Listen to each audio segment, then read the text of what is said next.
Hello guys, welcome to my YouTube channel. आज हम इतिहास, प्राचीन इतिहास का है। चौथा हमारा है यूनिट वैदिक सभ्यता। तो आज हम स्टार्ट करते हैं वैदिक सभ्यता। तो चलिए हम स्टार्ट करते हैं वैदिक सभ्यता। और हाँ, चैनल पर पहली बार है तो चैनल को सब्सक्राइब कर दीजिए और वीडियो को लाइक कर दीजिए। चलिए हम चलते हैं अपने टॉपिक पर। तो वैदिक काल का विभाजन दो भागों में। पहला है ऋग वैदिक काल, जो कि स्टार्ट होता है 1500 ईस्वी से 1000 ईसा पूर्व तक। और दूसरा है उत्तर वैदिक काल, जो 1000 ईस्वी से 600 ईस्वी पूर्व में किया गया। फिर है आर्य सर्वप्रथम पंजाब एवं अफगानिस्तान में बसे।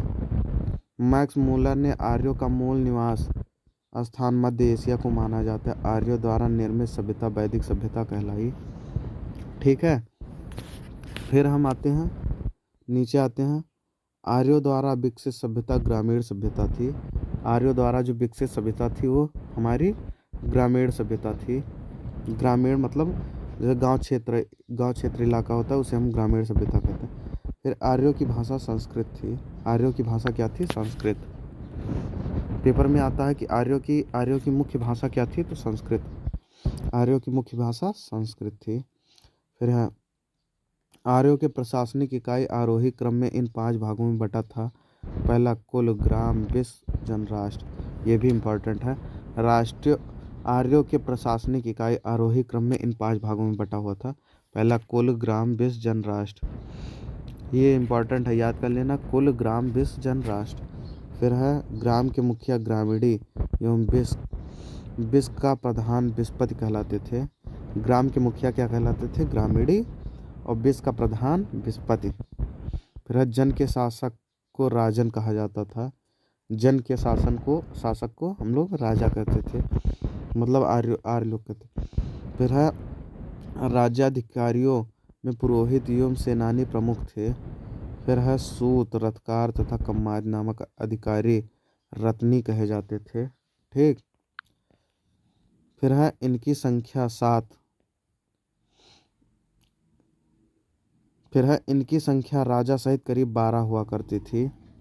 सूत, रथकार तथा कम्माद नामक अधिकारी रत्नी कहे जाते थे और इनकी संख्या राजा सहित करीब 12 हुआ करती थी। ठीक। फिर आते हैं हम पूरब। पूरब दुर्गपति एवं आसपास जनता की गतिविधियों को देखने वाले गुप्तचर होते हैं। जैसे आज के ज़माने में सब होते हैं ना,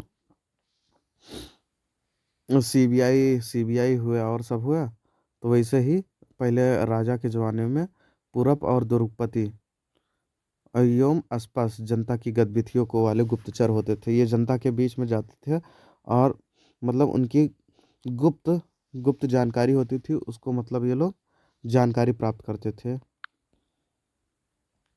फिर आते हैं हम नीचे। वाजपति। वाजपति गोचर भूमि का अधिकारी होता था। वाजपति हुए जो गोचर भूमि का अधिकारी होता था। फिर है उग्र। उग्र अपराधियों को पकड़ने वाला का कार्य करता था। राजाओं के ज़माने में उग्र उग्र किसे कहते थे? तो अपराधियों को पकड़ने का कार्य करते थे, उग्र लोग करते थे। जैसे आज के ज़माने में अपराधी को पुलिस पकड़ते हैं, वैसे ही राजाओं के ज़माने में उग्र अपराधियों को पकड़ते थे। फिर आते हैं हम नीचे। सभा एवं समिति राजा को सलाह देने वाली संस्था थी। सभा एवं समिति राजा को सलाह देती थी। जैसे आजकल है पीए राज, मतलब डीएम एसडीएम के पीए होते हैं, वैसे ही राजा के भी पीए होते थे। सभा एवं समिति। फिर है सभा श्रेष्ठ एवं संभ्रांत लोगों की संस्था थी, जबकि समिति सामान्य जनता का प्रतिनिधित्व करती थी। इसके अध्याय को ईशान कहा जाता था। फिर इसके नीचे आते हैं हम। फिर है दिशा उत्तर वैदिक राजा का। तो शब्द नाम पूर्व। पूर्व को हम लोग प्राची कहते थे, नाम सम्राट। फिर पश्चिम को प्रतीची कहते थे, स्वराष्ट्र। उत्तर को उतीची, उतीची विराट। मध्य को मध्य कहते थे, राजा। दक्षिण को भोज कहते थे। फिर है युद्ध में कबीले का नेतृत्व राजा करता था। युद्ध में कबीले का नेतृत्व कौन करता था? राजा। युद्ध के लिए गविष्ठ शब्द का प्रयोग किया गया है, जिसका अर्थ है गायों की खोज। फिर है दसराग युद्ध का उल्लेख ऋग्वेद के 7वें मंडल में है। यह युद्ध परूसड़ी रावी नदी के तट पर सुदास एवं 10 जनों के बीच लड़ा गया, जिसमें सुदास विजयी हुआ।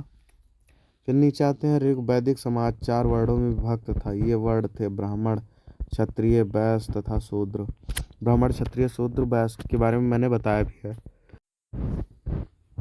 फिर यह विभाज्य व्यवसाय पर आधारित था। ऋग्वेद के 10वें मंडल के पुरुष सूक्त में चतुर्वर्णों का उल्लेख मिलता है। इसमें कहा गया है कि ब्राह्मण परम पुरुष के मुख से, क्षत्रिय उनकी भुजाओं से, वैश्य उनकी जंघाओं से एवं शूद्र उनके पैरों से उत्पन्न हुए हैं। वीडियो नंबर 2 में हमने बताया भी है कि ब्राह्मण ब्रह्मा जी के मुख से मतलब ब्राह्मण की उत्पत्ति होती है, यही सब। फिर है आर्यों का समाज पितृ प्रधान था। समाज की सबसे छोटी इकाई परिवार की कुल थी, जिसका मुखिया पिता होता है, जिसे कुलप कहा जाता है। कुलप किसे कहते हैं? तो पिता को कहते हैं। फिर है स्त्रियां इस काल में अपने पति के साथ यज्ञ कार्य में भाग लेती थी। ठीक है। फिर है बाल विवाह का एक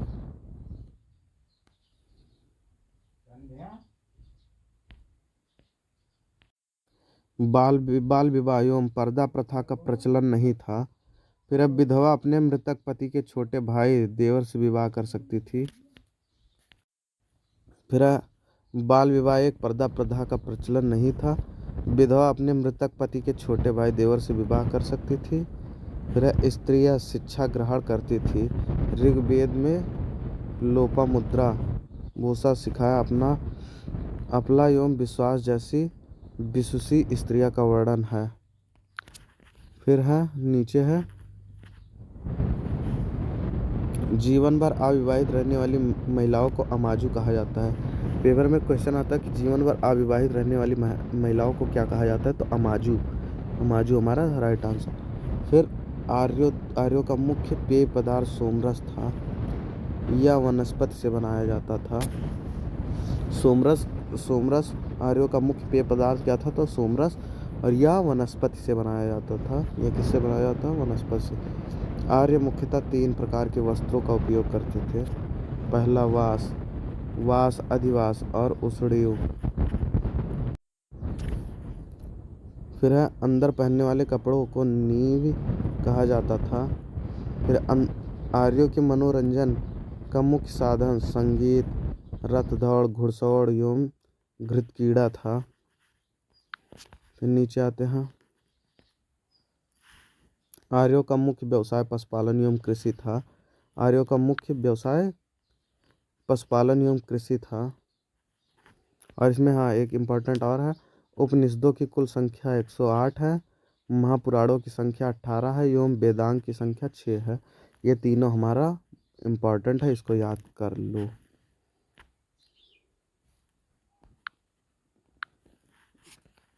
फिर हम नीचे चलते हैं। हम अभी बताया मैंने आर्यों का मुख्य व्यवसाय पशुपालन एवं कृषि था।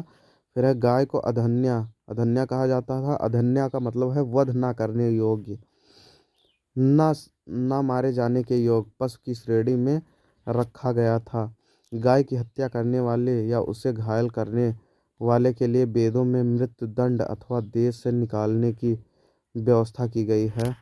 ठीक है। फिर है आर्यों का प्रिय पशु घोड़ा एवं सर्वाधिक प्रिय देवता इंद्र थे। आर्यों का प्रिय पशु घोड़ा था। आर्यों का प्रिय पशु घोड़ा एवं सर्वाधिक प्रिय देवता इंद्र थे। आर्यों द्वारा खोजी गई धातु लोहा थी, जिसे हम श्याम अयस्क कहा जाता था। तांबे को लोहित अयस्क कहा जाता था। फिर है दर्शन और प्रवर्तक, चारवाक। योग पतंजलि, योग के प्रवर्तक कौन थे? पतंजलि। सांख्य के कपिल। फिर है न्याय के गौतम। पूर्वी मीमांसा के जैमिनी। उत्तरी मीमांसा के बादरायण। वैशेषिक के कणाद एवं उलोक। फिर आते हैं हम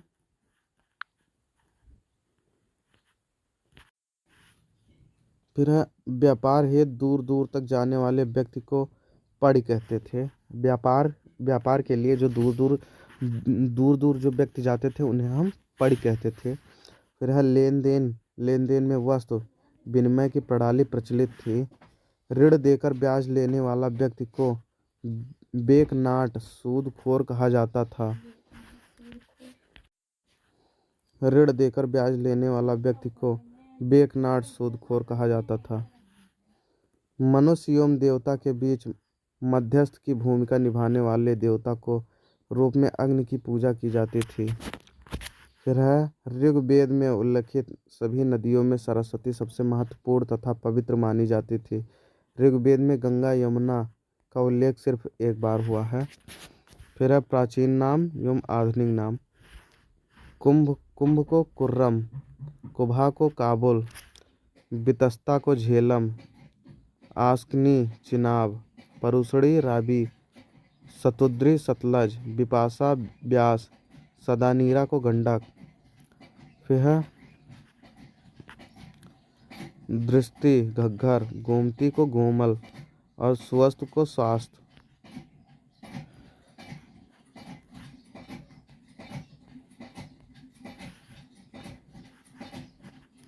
फिर है उत्तर वैदिक काल में इंद्र के स्थान पर प्रजापति सर्वाधिक प्रिय देवता हो गए थे। उत्तर वैदिक काल में राजा के राज्याभिषेक के समय राजसूय यज्ञ का अनुष्ठान किया जाता था। उत्तर वैदिक काल में वर्ण व्यवस्था की बजाय जन्म के आधार पर निर्धारित होने लगे थे। फिर नीचे आते हम। उत्तर वैदिक काल में हल को सिरा और हल रेखा को सीता कहा जाता था। उत्तर वैदिक काल में हल को हम लोग सिरा कहते थे और हल रेखा को सीता कहा जाता था। उत्तर वैदिक काल में निष्क और शतमान मुद्रा की इकाइयाँ थी, लेकिन इस काल में किसी खास भार आकृति और मूल्य के सिक्कों का चलन कोई प्रमाण नहीं मिलता है। सांख्य दर्शन भारत के सभी दर्शनों में सबसे प्राचीन है। इसके अनुसार मूल तत्व 25 है, जिसमें प्राकृत पहला तत्व है। फिर है सत्यमेव जयते मुंडको उपनिषद से लिया गया है। इसी उपनिषद में यज्ञ की तुलना टूटी नाव से की गई है। अगर क्वेश्चन आता है कि मुंडको उपनिषद की तुलना किससे की गई है, तो टूटी नाव से की गई है। फिर है गायत्री मंत्र सविष नामक देवता से संबोधित है, जिसका संबंध ऋग्वेद से है।